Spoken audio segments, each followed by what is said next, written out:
I can understand how you guys feel. It's the worst possible feeling. It's confusion, it's anger, it's just an overall brokenness. Blake Shelton may look like country music's happiest star. But behind the laughter is a devastating secret. From unimaginable childhood loss to marriages that crumbled under fame's pressure, his journey is far darker than fans ever imagined. How did success become the very curse that haunts him? And what hidden pain shapes every song he writes? Join us as we find out how life has been for Blake Shelton. The shocking truth about Blake's marriage to Gwen Stefani. For years, the world has looked at Blake Shelton and Gwen Stefani as the unlikely love story of modern music. A country superstar from Ada, Oklahoma, and a pop-punk icon from Fullerton, California, coming together felt like destiny.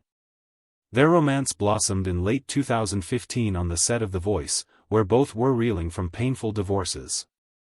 Fans across Nashville, Los Angeles, and beyond rallied behind them, convinced they had found a second chance at happiness.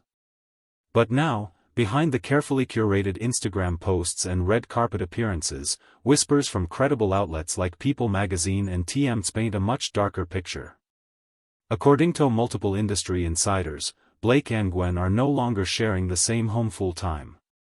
Gwen spends the majority of her weeks in Los Angeles, close to her fashion brand and music commitments, while Blake retreats to his sprawling Oklahoma ranch, a place that has anchored him since childhood. The couple's Enano estate, purchased in 2020 for an astonishing $13 million, was meant to be their middle ground. The modern five-bedroom mansion boasted a state-of-the-art theater, an expansive pool, and every luxury imaginable. For fans, it symbolized compromise, a place where Gwen's California glamour could meet Blake's country sensibilities. Yet today, that same mansion reportedly stands silent, a shell of what it was meant to represent. To those closest to the couple, it feels less like a home and more like an empty monument to broken promises. At the heart of their growing distance is a clash of worlds. Blake has always craved the quiet, the dirt roads, and the rhythm of ranch life. He often calls Oklahoma his sanctuary, where he can hunt, fish, and write songs in peace. Gwen, on the other hand, thrives in the energy of Los Angeles. She lives for the fast-paced music industry, the fashion spotlight, and the constant creative collaborations that have defined her career since the 90s. What once felt like balance now looks like division, with neither willing to fully surrender their identity. The emotional toll is made heavier by Blake's bond with Gwen's three sons, Kingston, Zuma, and Apollo. Since their early days together, Blake has embraced his role as stepfather with a tenderness that surprised many of his fans. He often spoke in interviews about how these boys gave him purpose beyond the stage. A potential split would not just fracture a marriage, it could rip Blake away from the children he loves as though they were his own. For a man who has already endured 2 divorces, that kind of loss would be crushing. The irony cuts deep. In July of 2021, Blake and Gwen exchanged vows in an intimate ceremony at a private chapel Blake built in his ranch. It was his third walk down the aisle, and he hoped it would finalize his forever. Now, with insiders hinting at trial separations and the looming possibility of divorce, that chapel stands as both a sanctuary and a symbol of heartbreak. For Blake Shelton, the shocking truth is that love found in the spotlight can sometimes burn the brightest, yet fade the fastest. And after love's cracks are exposed, the real question remains, can Blake Shelton's fortune save him or destroy him? $150 million fortune that can't buy him happiness. On paper, Blake Shelton's living the American dream. At 49 years old, the Oklahoma native has built a fortune estimated at $150 million. It is the kind of financial success most country artists only dream of. Yet, behind those numbers is a far more painful truth. Money has only amplified Blake's loneliness. Shelton's empire was not built overnight. Since releasing his debut single, Austin, in 2001, he has stacked up more than 30 chart-topping hits, cementing his place as one of Nashville's most bankable stars. His role as a coach on The Voice added another layer to his income, with reliable sources reporting he earned between $13 and $15 million per season during his 23-season run. Add to that endorsement deals with Pepsi, Pizza Hut, and Smith Works Vodka, and a restaurant chain, Olu Red, with locations in Nashville, Orlando, and Tishomingo. And the numbers tell a story of unstoppable success. Yet, those who know Blake best say the money has not delivered what he craves most, lasting peace. His crown jewel remains the sprawling 1,300-acre 10-point ranch in Tishomingo, Oklahoma, purchased for nearly $15 million. The property includes a Southern-style Victorian mansion, a private chapel, horse barns, and even a barnuminium for guests. To outsiders, it is a symbol of luxury. To Blake, it has become both fortress and prison. Every acre reflects his attempt to build permanence in a life scarred by impermanence, failed marriages, industry pressure, and constant public scrutiny. Nearby sits his Lake Texoma retreat equipped with its own recording studio. Industry insiders whisper that it is here in total isolation where Blake writes some of his most raw emotional material. Songs that fans stream in the millions are often born in solitude, crafted in a space where the laughter of sold-out arenas feels a world away. For him, the studio is therapy, but it is also evidence that even wealth cannot erase pain. His commercial ventures tell a similar story.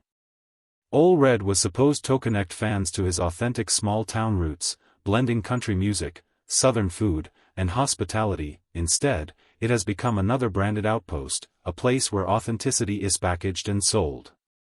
Every check that clears, whether from restaurants, vodka sales, or national advertising campaigns, reminds Blake that his personality, once his greatest gift, is now a product. What makes this fortune tragic is not how it was earned, but how it is used. With endless resources, Blake can escape uncomfortable truths by retreating into his properties, shutting out the world while surrounding himself with every luxury imaginable, instead of confronting heartbreak, abandonment, and the loss that has shadowed his adult life. He builds another house, buys another parcel offland, or launches another business. In Nashville's industry circles, many quietly admit that the money has become his shield, protecting him from others, but also from himself. Blake Shelton's net worth may headline news stories, but beneath the numbers is a haunting irony. His empire has given him freedom, but it has cost him the very connection he longs for. Wealth built walls around him. But what childhood tragedy still echoes through every lyric he sings? Death that still haunts every song he writes. Behind Blake Shelton's signature grin and easygoing country charm is a wound so deep it shaped every note he has ever sung. Long before the stadium tours, before the #1 singles, and before the glimmer of Nashville success, a tragedy in small-town Oklahoma shattered his childhood and left scars she would carry forever. In 1990, when Blake was only 14 years old, his older brother, Richie Shelton, died in a horrific car crash just outside Ada, Oklahoma. Richie was 24, a rising musician himself with dreams of shaping a future in the same industry that would later embrace his younger brother. To Blake, Richie was more than a sibling, that he was a mentor, a protector, and the person who first made the idea of music feel possible. Losing him was not just losing family. It was losing his anchor. Friends and neighbors in Ada remember that accident as one of the darkest moments in the Shelton household. Blake's mother, Dorothy, and his father, Richard, leaned on faith and community to cope. But for Blake, the tragedy cut differently. At an age when most boys worry about school dances and Friday night football, he was grappling with mortality. The accident robbed him not only of Richie, but also of a sense of safety and permanence. That grief quickly bled into his art.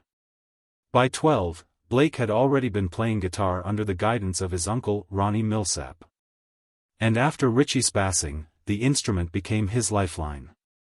He threw himself into songwriting, scribbling lyrics that classmates at Ada High School never saw, pouring out emotions too heavy for conversation. By 15, he was competing in local talent contests, his voice carrying a pain that judges couldn't ignore. What seemed like an early ambition was really survival, a way to keep Richie alive through music. Years later, in 2001, when Blake released his debut single, Austin, fans heard a heartfelt ballad of love and loss. But those close to him knew the roots of his vulnerability stretched back to 1990. Perhaps the most striking tribute came in 2012 when he co-wrote Over You with then-wife Miranda Lambert. The song, inspired by Richie, became an anthem of raw grief, resonating with millions and winning Song of the Year at the Country Music Association Awards. For Blake, it was more than a hit. It was Richie's voice echoing through him, finally reaching the masses. Yet, for all the success that loss has fueled, insiders say it also shaped Blake's struggles in love. The emotional blueprint Richie's death created left him constantly chasing connection, but equally convinced that loss is inevitable. Fans see a charismatic coach on The Voice, a man with jokes always at the ready. But behind that stage persona is still the 14-year-old who lost his brother on an Oklahoma road. The cruel irony of Blake Shelton's career is that Richie's death gave him the depth, authenticity, and pain that fuel his songwriting and connect him to millions of fans worldwide. At 49, he remains one of country music's biggest stars. But beneath the wealth and fame, he is still singing to fill assonance left 3 decades ago. Like his brother's loss. Why do Blake Shelton's marriages always collapse in the same heartbreaking way? Blake's 3 marriage failures follow the exact same heartbreaking pattern. Blake Shelton's romantic life has never been about random heartbreaks.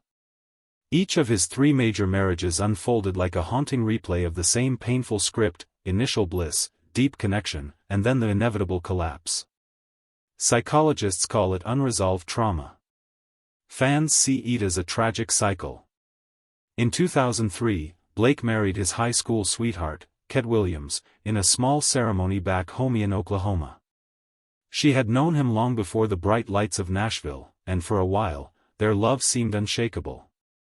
Ket represented stability, the kind of grounding he craved after years of grief and emotional turbulence. Yet, as Blake's career skyrocketed with chart-topping singles like Austin and Some Beach, the very fame that secured his future destroyed their intimacy. Constant touring, long studio sessions, and the demands of a rising star pulled him away. By 2006, the couple divorced, marking the first time Blake saw his private life crumble under the weight of his public success. 5 years later in 2011, Blake exchanged vows with Miranda Lambert in Texas. To many, this marriage was country music's crown jewel, the golden couple of Nashville. Both were award-winning artists, both fiercely independent, and both navigating the same high-pressure industry. For a while, fans believed they had broken the cycle, yet, behind the scenes, their shared intensity became combustible. Industry insiders whispered about jealousy, clashing egos, and emotional baggage. Instead of healing each other's wounds, their traumas collided. By 2015, their divorce shocked fans worldwide and left Blake devastated, questioning if lasting love was even possible. His song, She's Got Away with Words, captured the bitterness, proving once again how heartbreak fueled his art. Then came Gwen Stefani, meeting on The Voice in late 2015. Both were fresh from divorces, both searching for comfort.